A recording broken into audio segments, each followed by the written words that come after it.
आता बोलूयात देशातल्या अन्य काही महत्त्वाच्या बातम्यांकडे। सुरुवातीला बातमी आहे उत्तर प्रदेशातून।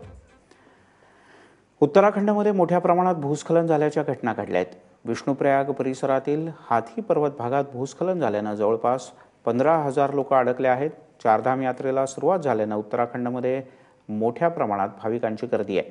मात्र भूस्खलन झाल्याने हजारो भाविक अडकलेत। यात औरंगाबादचे 32 भाविक अडकल्याची माहिती वृत्तपत्राने दिली आहे।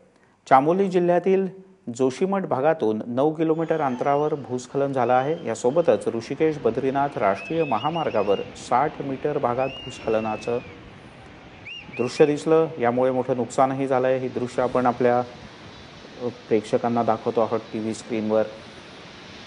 60 मीटर भागात भूस्खलन झाल्यानं नुकसानीचं प्रमाण मोठं आहे। मात्र यामध्ये सुदैवानं कोणत्याही भाविकाला दुखापत झालेली नाही। भूस्खलनामुळे रस्त्यावर पडलेले मातीचे ढीग यामुळे वाहतुकीची समस्या निर्माण झाली।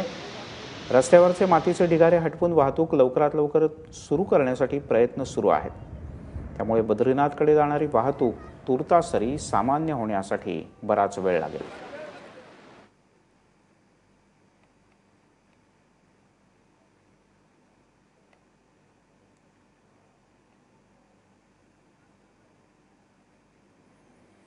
आपण अधिक माहिती घेऊयात। आपले प्रतिनिधी नवनाथ बनत आपल्यासोबत। नवनाथ, काय माहिती आहे याबद्दल? मिलिंद, बद्रीनाथ पासून 30 किलोमीटर अंतरावर असणाऱ्या विष्णुप्रयाग इथं ही घटना घडली आहे आणि यात महाराष्ट्रातील 32 पर्यटक अडकले असण्याची शक्यता आहे। औरंगाबादचे हे पर्यटक आहेत। दैनिक लोकमतने या संदर्भात माहिती दिली आहे। बद्रीनाथ ते जोशीमठ या मार्गावर विष्णुप्रयाग नावाचं गाव आहे आणि या गावाच्या जवळ जो मार्ग जातो त्या मार्गावरून वाहनं जात असताना अचानक ही दरड कोसळली आहे आणि या दरड कोसळल्यामुळे महामार्ग पूर्णपणे ठप्प झालाय। जवळजवळ 15,000 भाविक जे चारधाम यात्रेसाठी जातात ते या ठिकाणी अडकून पडलेले आहेत।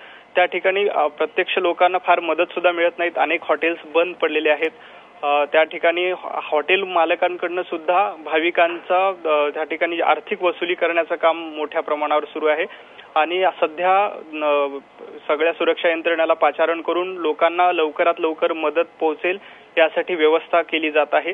ही दुपारची घटना आहे आणि दुपारची घटना असल्यामुळे बरेच लोक त्या ठिकाणी रस्त्यावर होते। यात कुठली जीवितहानी झाली का नाही याची अद्याप माहिती मिळाली नाही, परंतु हे आपण दृश्य बघू शकतो त्यातून ही अत्यंत भीषण अशी घटना म्हणावी लागेल। या संदर्भात अधिक माहिती जशी आपल्याला मिळेल तशी आपण देऊ। नवनाथ, तुर्तास धन्यवाद या माहितीबद्दल।